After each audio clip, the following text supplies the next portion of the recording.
足っていうのはこうまっすぐ伸びてかかとからつくことが多いんですね。で、こちらたまたま林野庁管轄のイベントになりますけれども、厚生労働省が健康づくりを所管してます。で健康づくりの歩き方はですね、肘を折りましてこう振ることになっています。それで膝を伸ばしてかかとからつく。そうしますとね、膝を伸ばしますと中に入っている骨が縦につながるから、こうつきますと骨に乗ります。骨に乗ると筋肉を使わない。骨がつっかい棒になってるから、下半身に松葉杖を筋肉の中に埋め込んだように歩いていることになります。柱を使って歩いている。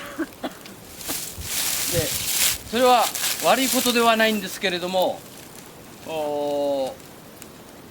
人間っていうのはどんなに歩いても疲れないようにできてるから、江戸時代の人っていうのは京都から江戸まで歩いてたってへっちゃらだったわけですね。だからそういう人は足の筋力が強くなったか、歩き方が上手になったか、健康になったかっていうとなってないんですよ。それは骨で歩いてるから。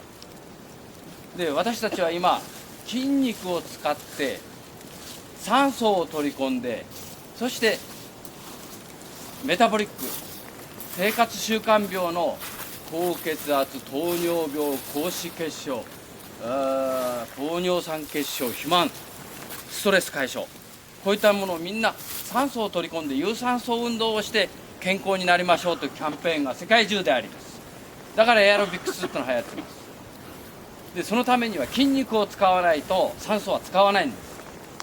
で私たちが運動をするために持っている筋肉はこの太ももとヒップに一番多いわけです。そうすると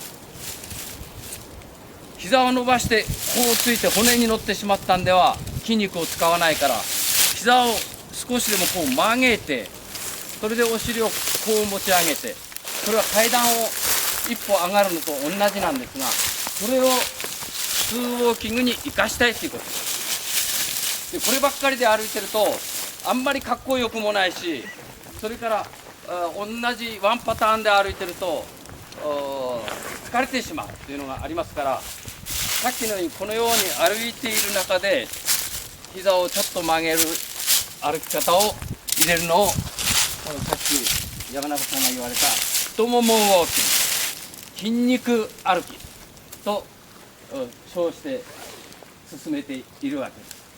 それをしながらこれから下っていきます。下りよりも上りの方が使いやすいんだけど、まあ下りも少しやっていきましょう。前に出した膝を少しこう曲げて、そうするとひょっこひょっことお尻が上下します。階段上りをですね、平地で行う気持ち、山登りを平地で行う気持ちで、かっこ悪いからね。これ以上3分ぐらいかっこ悪く歩いてくださいよ。ひたすら歩きに変わります。近いような。あ、そうね。うん。し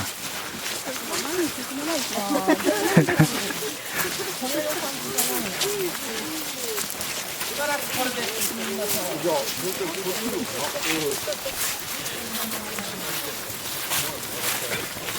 みんなかっこ悪く歩いてるね。これ普段自分でやったら、やっていいんですよ。おかしな人みたい。なんだ。が一番いいです。何走ってたね今。わかんない。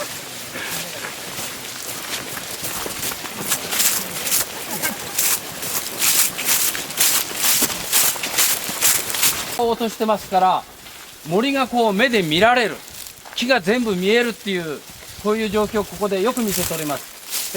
木が得意な人どなたかおられるんじゃありませんか。この木は何の木で他の木とどう違う、木目が木肌が皮がこう違うとか、どなたか説明される人おられません？はい。それじゃあ山中さんにちょっといろいろお願いしましょう。これ桜臭いよね。そうですね。臭くないですね。桜ですね。桜だね。蝦夷山桜です。蝦夷山。はい。これは木の幹の肌で見るんでしょ？ですね。僕なんかもう本当にもう全体で肌もそうですし、枝ぶり、枝のつき方、樹形ですかね。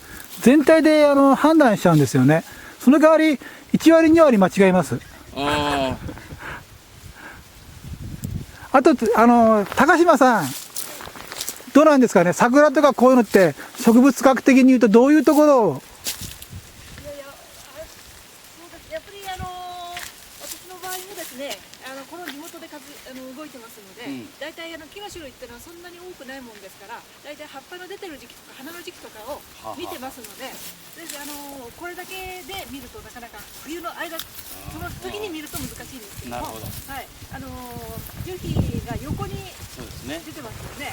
で、まあいくつかの特徴を見て、あとはまあもう桜って分かっちゃってるので、どうにもならないですけどね。樹皮の様子とか、それから枝分かれだとか、それから冬芽というのも見ますし、全体見るんですね。そうですね。あとは枝分かれとか、そういうのも見ますよね。はい。そうするとあれも桜ですか？そのようですね。そうですね。はい。で白樺はわかりますね。でそこにあるのはそれは？水ならですよね。水ならね。その辺ちょんちょんちょんとあるのほとんどそうですか？そうですね。はい。そうですね。そこにあるのは違いますね。はい。ですね、冬見るといくつか見方がありまして、枯れた葉っぱがついていると、それも参考にしますね。はい。それからこれは縦割れのですね、樹皮がね。はい。ちょっと見にくいんですけど、冬芽がですね、これはシュガと福がっていうのがついてるんですけども、だから大きくゴロンと芽が大きく見えるという。はい。それとあとはそちらにあるのが縦割れですけども、天抜きっていうのが。天抜きですね。張り切りですね。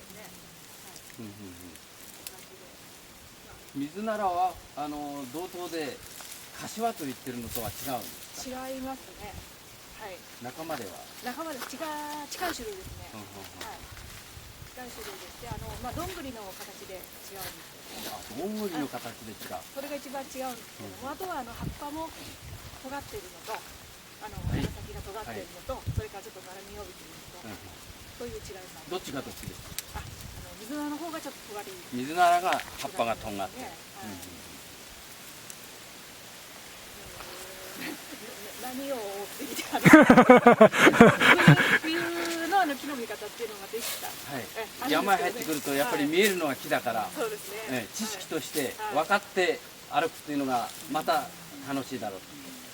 この森の中でどれか一つこれをみんなに教えておきたいっていう木はこの辺にありませんか？今の木の他に。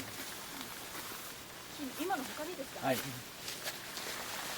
特別はありませんか？ここは大体釧路湿原の周辺っていうのは水ならが多いですね。昔は原生林の頃、天然林の頃は針葉樹もあったと言われてますけれども、気候的に針葉樹と根高林の気候帯なんですけれども、今はイチゴを切った後っていうのはこの水ならっていうのがよく再生するそうでして、で水ならが優先した林っていうのが釧路湿原の周辺っていうのが多いですね。でここは割と一本立ちのが多いですけれども、水ならっていうのは切り株から新しく大葉してで出る形が多いものですから、それでいくつに分かれたのが結構多いです。はい。ありがとうございました。大いに勉強になります。ではまた筋肉を使って人間の体温というのはほとんど全部が筋肉から作られるんです。ですから筋肉を使うと体温が上がります。太もも歩きという膝を曲げてこうひょっこひょっこと上下しながら行くのを見つけましょう。